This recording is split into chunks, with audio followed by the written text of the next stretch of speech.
Hey guys, just wanted to welcome you back for the other video. Before I get started, just warning you there may be background noise. My window faces the back of the house and my son's out playing some basketball, so I don't know if you can hear that in the camera, but if you hear that, that's what's going on. And my chair squeaks. So anyway, I just want to let you know there might be some extra noise. Okay, let's get to the recap. I am starting with card number 8 actually, because this is the one that I didn't realize I hadn't started filming until I was almost done. Except for that little bit, nothing got recorded. So I'm going to do this one first. And what I had done is I did the frame. There's that frame stamp. I've used it a few times on projects so far. And I used it to create the space where I was going to fill in the background. And it also left an area for the sentiment because I could have put the sentiment on the top, but it wasn't the idea that I had in my head. So I just made the opening and then I started filling in. I used the pre-cut flower embellishments that are part of the kit and placed them all around, glued them down, then I trimmed off the edges to fit the card, and then all the leftover bits I came in and I used them to fill in the background with as much of the flower images as I could fit. So once they were done and the glue was set, then I came in and used that little teeny flourish that's part of the stamp set and came in and used it to fill in all the white areas on, just again to bring in another element on the background. And be- to make it kind of all pulled together, because these I left the white edging on from where they were fussy cut, I wanted to bring it down a little bit so it wasn't too white. So I used it's the Rich Cocoa, I believe is the name of the Memento ink that I use. And the only reason why I'm using a lot of the inks that you see in the videos is because that's what's on my desk. So it's just a matter of not wanting to dig around for other colors. So in any case, so the brown, I came in and inked up the edges with that rich cocoa color to bring it all in because it's not exactly a white card base. So it would have looked a little bit out of place, all that white around the edges on the fussy cut embellishments. So once everything was done, everything was set, I inked up the edges first. Then I found this sentiment is not part of this stamp set. I don't think there's a stamp or a sentiment in the actual stamp set this time. But from a previous stamp collection, I cannot for the life of me remember which collection it goes to. It was one that came out last year. Yeah, I'm not going to be able to remember. But the way the font looked, it kind of brought it in, and I felt it would work really nicely with the I got mushy mouth, I'm so sorry. The Victorian Treasures theme. So that's the one that I used. And then to completely finish it off, once I was done stamping in the sentiment, then I added in some ivory colored pearls to decorate the corners of the stamped area, the sentiment area, I should say. So that's what I did to create this one, and it was a lot of fun. I've not done this. I think I've only tried this method once before. I have a video where I flipped a package of vinyl butterfly stickers into thank you cards, and I had done that with a bunch of because they're pretty thick. The vinyl is fairly thick for adding on an embellishment. So it was the same thing where I cut them, where they went off the edges, and I cut them down, and then I took the cut off pieces and filled them in and all that. So I really, really enjoyed it, and I thought these flowers would be absolutely perfect to recreate that here. So that's what I have done. Not to get too long-winded, but that's where I thought to do that from when I tried it that first time. So super fun. This is one of my favorites, and I was so destroyed when I saw that I had forgotten to hit record until the very end where you see that I'm inking up the edges because I was having so much fun. And then, but anyway, so that's the recap of what I did on card number 8. So I'm going to tuck that up here onto the corner, and I'm trying to make sure, looking at my computer monitor to make sure I'm still in the frame, because it doesn't seem to matter how much space I have either in the frame or on my desk. I always seem to tend to go south and everything disappears, with the exception of the stuff that I do off screen on purpose. So I'm trying to be really, really vigilant about that. Okay, so then my next favorite, oh, this was so much fun. I brought in a little bit of a grunge look, and I love these washi tapes. Out of the ones that were available, I'm so glad I got this one. No offense to the others, but this set is like my favorite from the ones that I've seen. So I'm so glad that's the one that was included in my kit. So what I did is I took one of the specialty squares. Love this color. It was beautiful with the flowers and everything.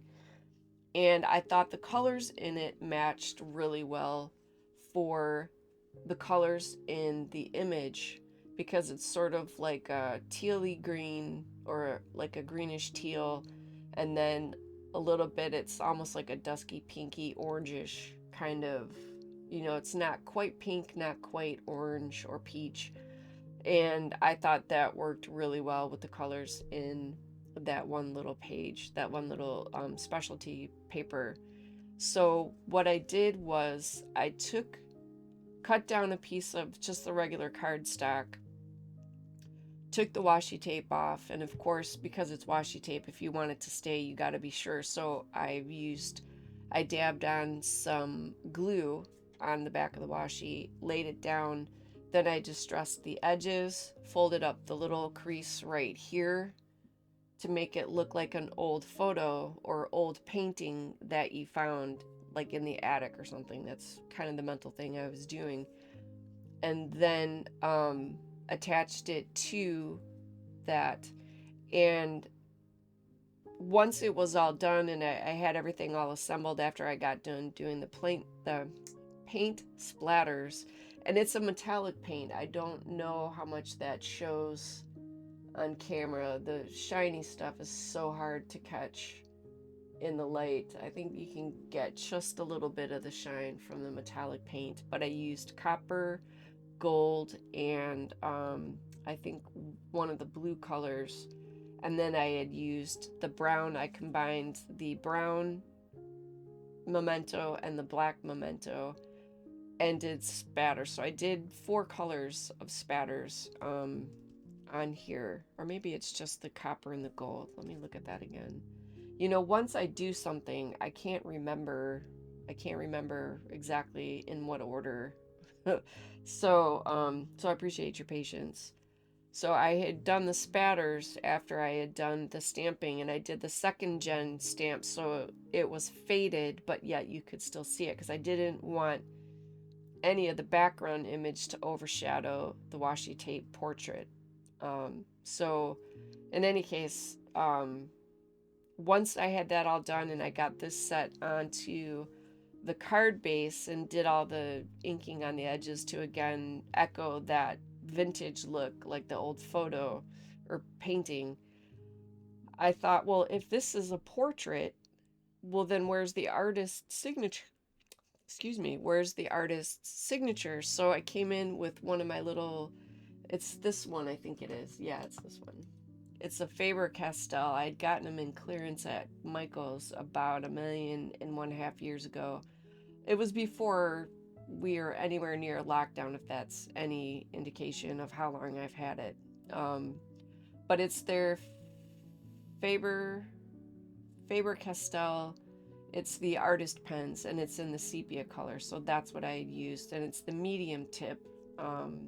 So I just went in and did like a little scribble just to add that little something to it. This was not on film. I did that after.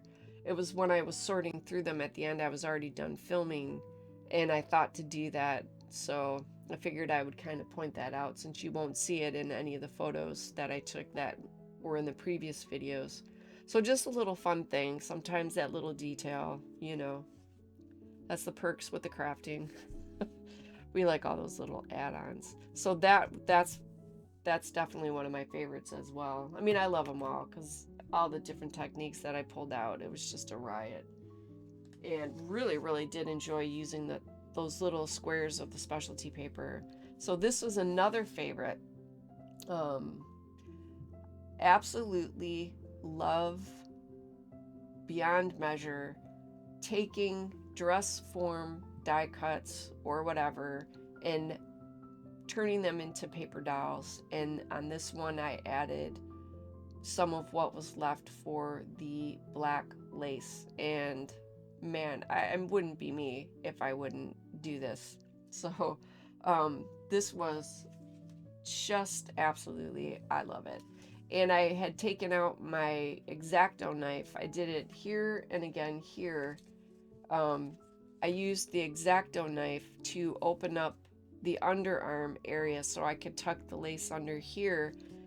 And this one, to make it match, I left some of the white border, so I only cut out enough to be able to tuck the ribbon around to define the waist on the dress. And I had a hell of a time trying to get an embellishment. I wanted to be like she was holding a bouquet, but nothing that I had worked. It was very sad because nothing I had was the right size, or it was too bulky. It just didn't look right, so I opted to leave it, and I finished it off with 3 of the little half-backed pearls, I believe also in the ivory. So while I didn't go as much here, probably because I didn't have any lace left, I think I only have a little teeny scrap. But I made sure, because it's, I think it's 1, 2, 3 separate pieces, and then there was one tiny little corner that I had to trim off to tuck in here so that way there was no gap next to where her arm. I know you can't see it, but it would have bugged me because I know it would have been there. So you would have like a purple spot right here where it should be lace. So, because right now it looks like her hand is in a pocket, like if there's a pocket on the dress. So just little details sometimes are so much fun. And then because it was supposed to be, I think this background was what I had initially started when I made, this is card number 4, I think. This is card number 4. And this was supposed to go here, but it just didn't work for me. Once I put the lace on the dress and then the lace was already on the card, it was too much. So I opted to bring in another piece of the specialty cardstock, put it on that dusky pink glitter cardstock, and then I used the 3 little purple resin flowers to tie in the purple that, I see purple in the dress. And then there's pink in the background.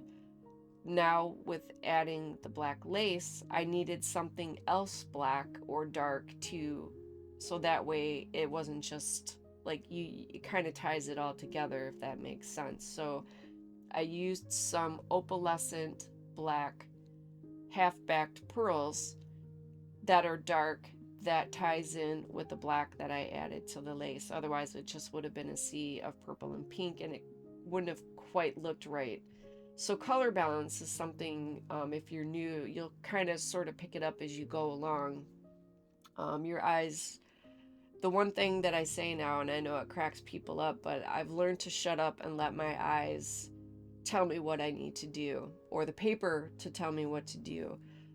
Because I think when we get into it, sometimes it's really hard to not overthink it or overdo it. So I'm learning to trust either my eyes or the paper, and figuring out what I need to do. I don't always listen to it and crap happens.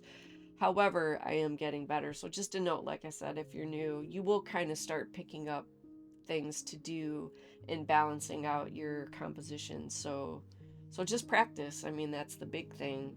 So in any case, like I said, it's simple, but yet there's a lot of detail. And that's what is so much fun. Not a lot of elements, but the way that you lay them out is where you get all that fun embellishments and the composition or whatever you want to call it. So like I said, black lace, I brought in the black half-backed pearls to tie it all in, and that was actually card 4. And then because I had this one started, I came in and finished it off with the flower, and then I added 2 of the handmade flowers. And now this is a little bit out of balance, but it's got enough, it's not such a solid purple, it can balance with the background there. And then because that's the only part that's gold, I brought in 2 little heart gemstones that I had. They're just teeny tiny little metallic hearts to put on either side of the sentiment, and got it all to work with that gold strip that I brought in, edging that black lace. So that was card 5. I might not have the rest of the numbers in order. Yeah.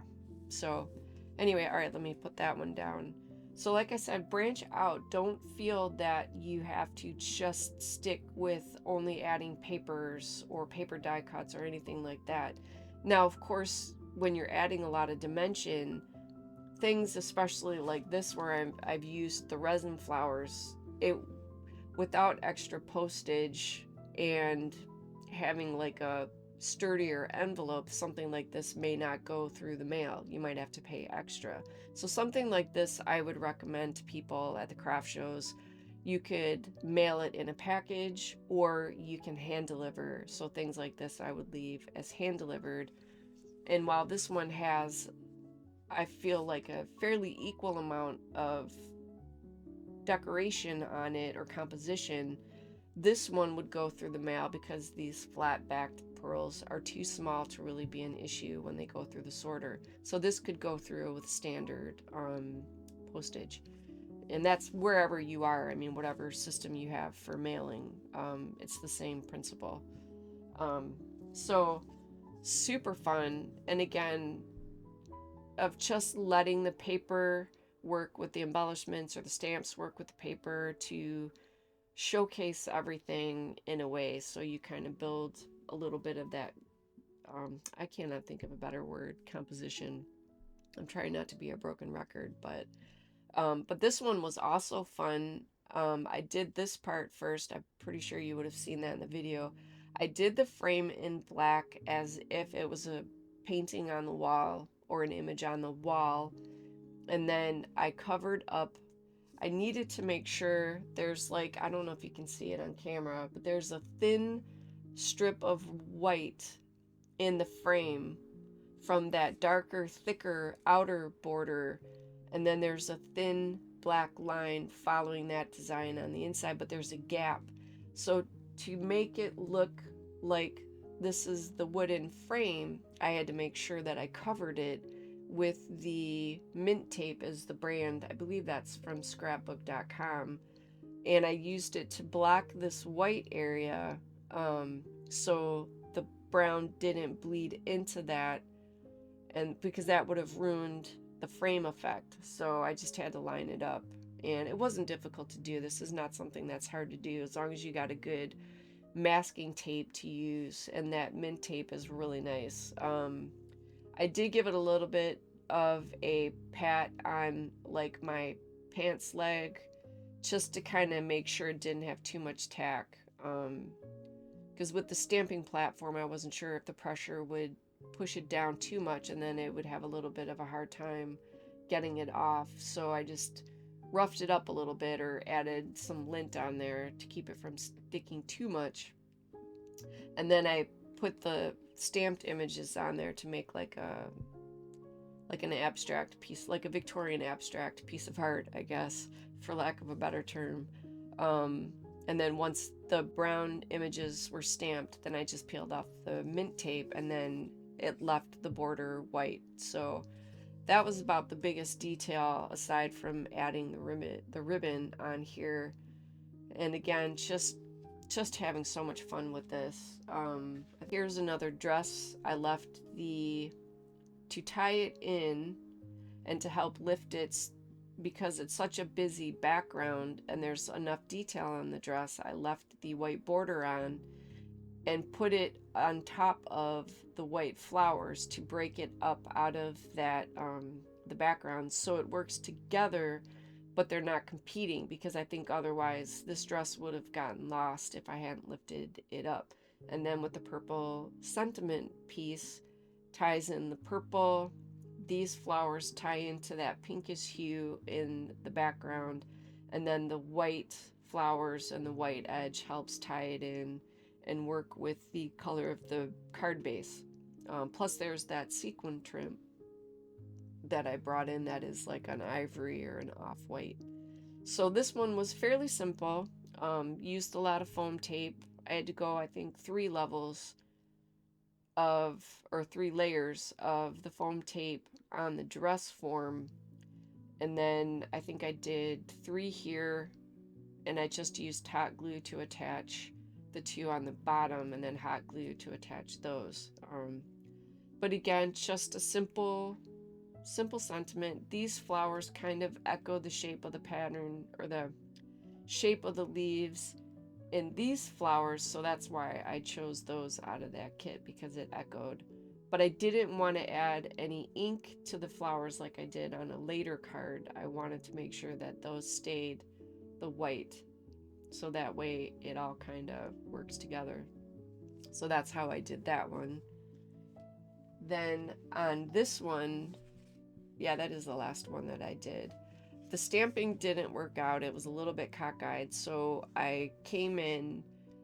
Plus, I didn't like how I had done the little flourish, so I just redid it. That's the perks of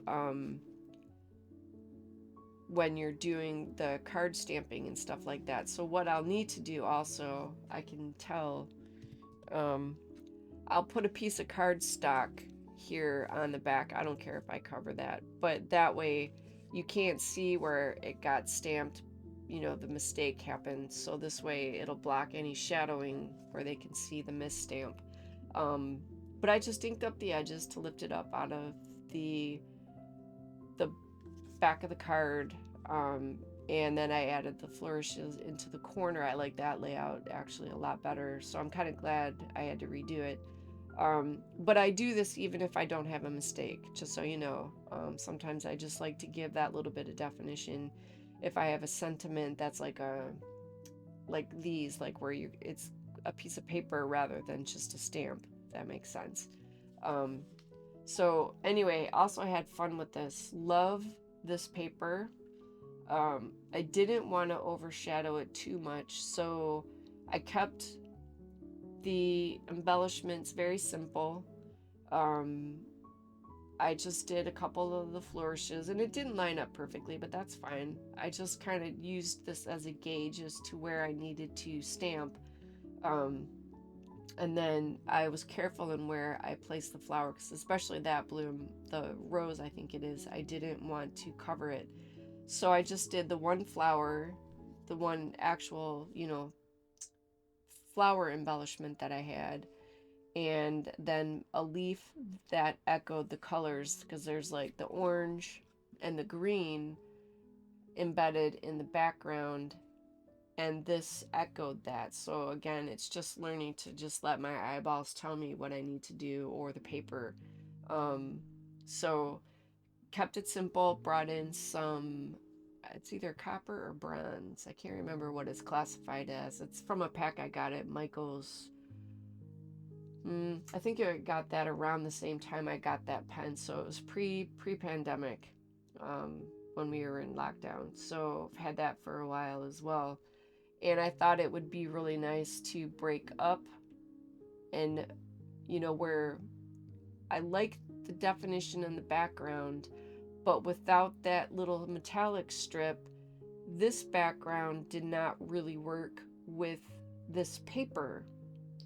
So I think on the video you could see I flipped through a couple different colors and it didn't work. And then I thought of this bronzy copper color, and as soon as I saw it, I said, yeah, that's it. So these two would not have normally gone together, but now by adding that bronze metallic, it does. And then I don't mind, these are like white, but it works with the background, you know, the background of the just the bare card base, the flower, and then now the embellishments. And then again, I didn't want to put a sentiment on there. I'm like, it just didn't work. I think I tried, but I'm like, I was just not feeling it. So that's where I moved the sentiment onto the inside. And again, keeping this stamp to work with the Victorian theme. So again, very simple, not a lot of supplies, and it's just a matter of, you know, getting them in that layout that makes my eyeballs happy. This one, I left it in. It was an absolute hairball, and it's not, it was user error, definitely 100%. I was not paying attention, and when I was laying it down, I didn't have it angled right, so there's this huge gap down in the corner, and there was a lot of cursey words going on behind the scenes. So I still am shocked that I got it up without completely destroying it. So I kept the part that was the least damaged, got it in the proper alignment, trimmed off the excess, and salvaged it, thank God. And then came in with the lace, and because I'm running so close to the edge of the paper, I use the hot glue to keep it in line. Otherwise, I normally would use just the double-sided tape to lay down the lace, but I was too much on the edge of the paper, so I used the hot glue to keep it secure. And then here, I edged and inked up the flowers, either on the edges or a little bit more on the flowers, just to break them out of that background. Because without that, these flowers would have gotten lost in this open area up on the top, because I really didn't want to add anything. And I think the only inking that I did was to clean up the edge where the purple paper is.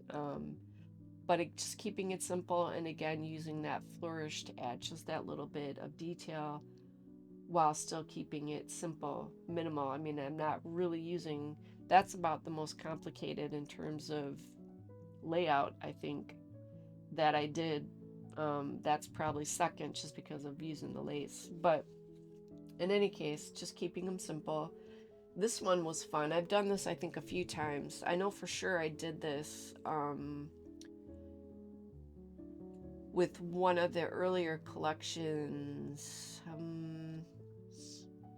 I want to say it was the Garden Treasures from last year. I'd have to look at the video footage to remember, but I did the same thing. I made a thank you card using the thank you stickers that were included in that pack and built up the background around it. So using the stickers both as the sentiment and as the embellishment for building up the card, and then just use the purple. And these flowers happen to be on my desk. These are not part of the kit, but I had just gotten another pack from Michael's. I had a coupon, so they went perfectly, so I had to use them. And then my other favorite thing that I've been doing, I did it here too, so I'll kind of talk about these in tandem. I have been having so much fun taking the pre-cut elements, squishing them, and then inking them over with the cocoa, that rich cocoa ink. And it, to me, without, I mean, you can't really see on the camera, but for me to look at it, it looks like leather to me, is what it looks like. Because the embellishments, there's like a little bit of that gloss to the embellishments, the paper that the embellishments are made out of. And absolutely love that effect. So I think I did get that in, my hands were in frame where you could see me wadding up the flowers, smoothing them out, and then I came back in and inked them up. And I inked over the whole thing because I wanted to get that dark color in all the little crevices or the little cracks in the paper where the white was coming through. I wanted to make sure that I got the ink in there, so that's something I've been having a lot of fun with, and probably I've been doing it now for the last couple of card kits, I think. I did it with Roses Are Red collection. That's where I did it. I tried it out there for the first time. So this is the second card making stuff where I've done this, and I will continue to do so because it's unexpected. And then this kind of with the male top hat kind of worked with more of like a grungy male vibe. And then again, just kept it simple. Although I see one of my things. Did I? Oh no, I didn't. Okay, I thought I did it on all the corners. See, it's been a minute, man. Like as soon as I put that card aside, I'm on to the next one, and then I'd forget what I did. So in any case, I just used the flourishes in the corner from the stencil that's included in the kit. I did that first. Again, I did that so I knew where to place the embellishment, so that way I didn't accidentally have it too far over, and then the corners would have kind of not worked right, if that makes sense. And then I finished them off with the white. I think these are the full-on white to match the embellishment I added to the hat. And this was the same thing I did to cut out the armhole on those two other dresses. I did a slit here and a slit there, and this ribbon matched the color of the band that was on this embellishment. And I thought that was perfect, so I added a piece of ribbon. I did one piece here, attached it in the back, and then I had to redo this one. The angle was not right, so I had to carefully peel that off without busting that, and then redid it, but like the decoration for the brim of the hat. And then I like the way that they hang off the back of the hat, so I did two pieces and attached them in the back with some hot glue, and that's how that one got all put together. But again, this one and that one is where I did I crinkled up the pre-cut embellishments and then inked them up, and it looks like leather, and I love it.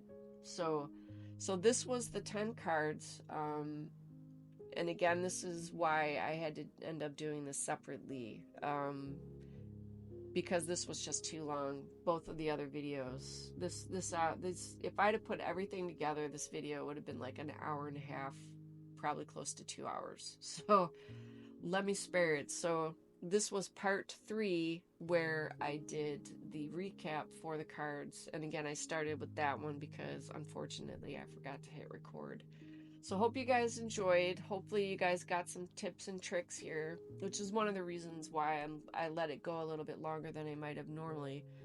Just because I don't do a lot of these things, with the exception of the lace on the dresses. I wanted to try different things and branch out from my usual style. So it was very much a good learning curve for me, as well as being a ton of fun. Playtime is always a good time.